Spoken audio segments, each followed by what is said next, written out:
Hey folks, David Stewart here.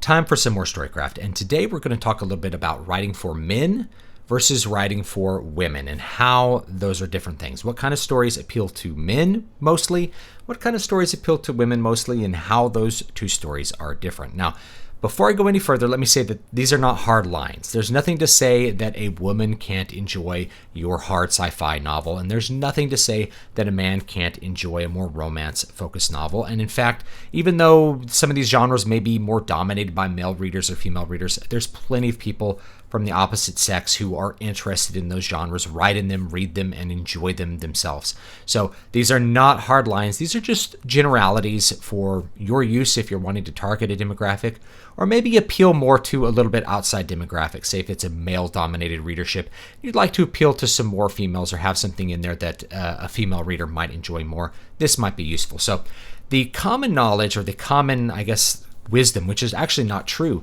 is that men are more interested in violence or more interested in action and things like that, because action movies are very popular with males. But this is, I think, incorrect, and it's especially incorrect when you look at a book that doesn't really have any way to have violence in it other than to describe it.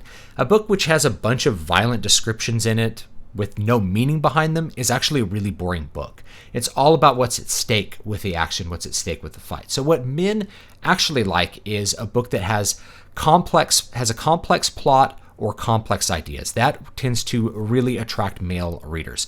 So you're looking at genres like hard sci-fi or just sci-fi in general, say Space Marine stuff, that tends to have a little bit more action in it, but it's really driven by a kind of complex plot, and there may be some high concept ideas that are in play. That's why those genres tend to be very dominated by males. Conversely, those genres that tend to be dominated by female readers, the stories tend to focus on complex characters and complex relationships between those characters. That includes the romance genres. So if you're looking at romance is all about the relationship between characters and kind of uncovering who the characters really are. It's all about those different layers and how they interact and how they're maybe in conflict with each other. That's something that is very attractive to women. Now, there's nothing to say if you are writing a science fiction novel, you can't have complex characters. In fact, you should have good characters that are three-dimensional and fully fleshed out and fully realized and are interesting to people. Men love complex characters as well. It's just they tend to be more attracted to the bigger ideas, the plot, the world building, that kind of stuff. It tends to attract male readers more. Likewise, if you are writing something that is really about the character, it's a character-driven drama, that doesn't mean that men are not going to like it. It just means that women tend to be more attracted to stories that put that out there, that are focused on that. So we're really talking about a matter of focus here. Is your focus going to be really tightly on the plot and the world building, or is your focus more on the characters and their interactions and their complexities and the relationships between them? Because the truth is, you want a good plot in a romance novel still, if you're going to write romance, or even something that they call it chick lit, but it's basically like, I don't know what I call it, like romantic comedy kind of stuff. It's not explicitly about like sexual encounter. So if you're writing something that's like that, you still want to have a plot. You still want to have some reason for people to be doing things, some event sequence that is meaningful, some goals that the characters have. All that stuff is still important to have. It's just a matter of where the focus is. And so, of course, if you want to create, say, a fantasy novel that appeals to both men and women, you're going to mix in equal amounts of that. You're going to have good character drama and complex characters that are interesting to read about and have complex relationships that change over time throughout the novel, maybe have some romance subplots, but you're also going to have that world building. You're going to have that tight plotting. You're going to have a story where the stakes are really interesting and you feel like there's a lot of risk. That is going to appeal more to male readers. So you can, of course, mix these things. And I think the most popular books that we've seen come out have a fair bit of both of these elements mixed in. They tend to have more complex plots, but they also have a lot of relationship stuff.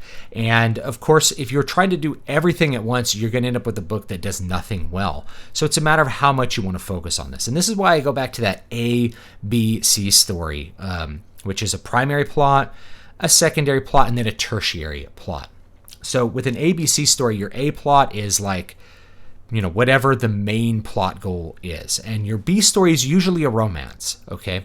And so the romance and that those complex relationships tend to get focused on just, say, 2 or 3 characters at the most, rather than having, say, a large cast of characters that are all having complex relationships with each other, like something like, say, Pride and Prejudice, which has multiple females and multiple male relationships, everything kind of mixing together. That's going to be something that really appeals to women.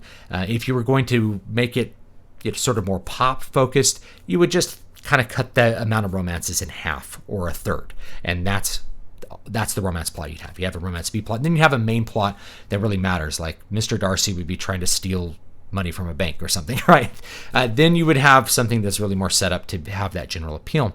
And likewise, if you are not really caring that much about the female demographic, you could just not include a romance subplot at all. You don't have to include that, nor does every woman really want to see a romance subplot in something that's supposed to be about big world building or ideas. These aren't hard and fast rules. These are just kind of generalities. So, if you make your fantasy novel and it's really about the complexities of the strange world and the event sequence and how those things change the world and the high risks involved in that, then that's what your focus is. Some women are going to be really into that. A lot of women are just not going to be as interested in that. It's not where the focus wants to be, and vice versa. So these are not hard and fast divisions. One of the things that I do want to point out is that there's a difference between things that appeal to males in the visual space and things that appeal to females in the visual space, but they're both derived from these basic things. So it's not that women don't care about big space explosions or something in a movie. It's really that they care about the story, and men care about the story too, but the space explosions are derived from one of these high concept stories where the world building is something that matters and the plot is rather complex, or there's a lot at stake with that. So the fact that action movies tend to appeal to men has a little bit more to do with the fact that they are being extrapolated from this core concept that men are more into the plot elements and women are more into the relationship elements. If you look at something like a romantic comedy, there's nothing to say a man can't sit down with a romantic comedy and enjoy it and laugh and care about the characters actually managing to get their relationship together. But that's something that's going to appeal more to women. So that's where we get this, I think, far too surface level view of it, where men want the violence and the action and women want not that, right? No, it's not that they don't want that. It's that that's not what's immediately appealing to the larger part of the female demographic. Rather, these demographics just tend to focus in different areas of the story, and when we see it visually on the screen, it tends to amplify those things. So anyway, there's that for this little Storycraft. Hopefully that is interesting to you. That's the big division I see between the male and female demographics largely. But like I said, you can mix these together. You can have them go either way. And I think in genres that tend to have a fair bit of mixed readership, such as mystery or fantasy, you often have these in equal amounts. So if you have a mystery, there's lots of women who love to read mysteries and lots of men who love to read mysteries. What you'll find is that the mystery itself is the A story. It has that complex plot. And the B story tends to be about the relationship between 2 of the characters involved. And there's even mysteries that tend to be a little bit more focused on the female demographic, where the relationship is maybe a little bit more amped up. The B story is a little bit more important, but there's nothing to say men can't also enjoy that. And there's plenty of men who do enjoy that. So thanks so much, guys. And I will see you all next time.